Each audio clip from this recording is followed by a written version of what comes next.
Senior वकील Mohammad Umar advocate के फर्जंद और सीनियर वकील सैयद जावेदुल हक एडवोकेट के भांजे, मशहूर और मारूफ इंजीनियर, सोशल वर्कर, कांग्रेस के नौजवान लीडर खुर्रम अहमद की जानिब से आप तमाम को ईद उल फितर की मुबारकबाद पेश है।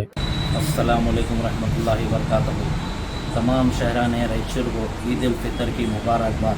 ख़ास तौर के हमारे वार्ड नंबर 32 अरब मोहल्ले वालों को बहुत बहुत ईद मुबारक मेरी जानिब से, और हमारे सैयद जावेदुल हक साहब XDGP उनकी जानिब से, और हमारी पूरी टीम की तरफ से आप तमाम को ईद उल फितर मुबारक।